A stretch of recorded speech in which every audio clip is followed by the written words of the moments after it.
These days, to say that the world is in an upheaval is an understatement.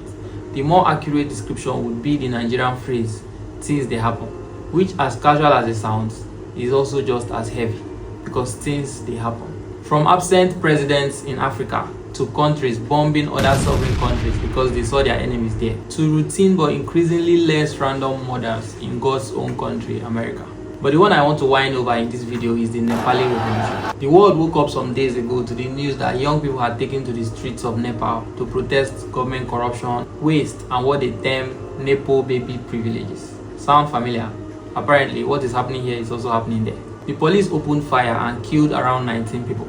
Sounds familiar too, right? This is usually the only way that the talented rulers of most decrepit countries know how to react to demands by their people for a better life. Shoot them and end the one they are managing. But these particular protesters, Gen Z, sons and daughters of my mothers in Nepal, they refused to go home. They got even more angry, and they marched on until the whole country came to an important standstill. In summary, all the politicians that could find a helicopter have already run away from the country. The rest are probably in bunkers or locked up like rats in their in-laws' houses, thinking about their lives. As of yesterday, a new prime minister chosen by the people has been sworn in. Are you thinking what I'm thinking? Well, keep your thoughts to yourself, because I'm not thinking what you're thinking. In fact, what I'm thinking about is this tweet I saw on X the day that news of the protest broke out. You might see this and think that the person that wrote it must have shampoo in their skull instead of brains, but don't be in a hurry to get angry. There's wisdom here. Because really, where do you want to start from? Lagos, when it's not your father's land?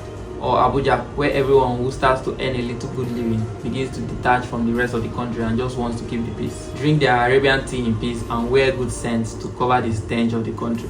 Please just leave us the way we are, I beg. Also, here is something you don't know again. The Z in their Gen Z is capital letter. Have you noticed? The one in our own is small letter. And the reason is because we in Nigeria, we like to give honor to whom? To older people.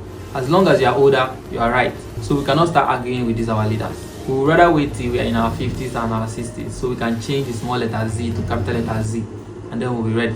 Imagine catching a politician in Nigeria like they did in Nepal. What does it matter that he's a terrible person, a thief, one whose thieving has caused the death of thousands of people because he stole what was supposed to provide for them?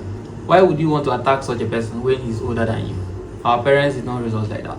Also, here in Nigeria, we just have too many tribes. We cannot work it out. Just like in Game of Thrones, it's always a lot of scheming and hate and planning. And the only time any two tribes are in love with each other is when they are sharing the presidency together.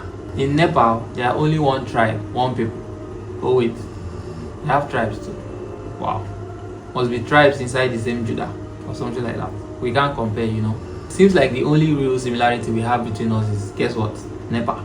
I mean, Nepal, they must have Nepal there, right? They don't? Does that mean they have electricity? They do? That means they don't have Nepal there. Nepal and electricity cannot coexist. But if they have steady electricity, why are they protesting? Are they not asking for too much now?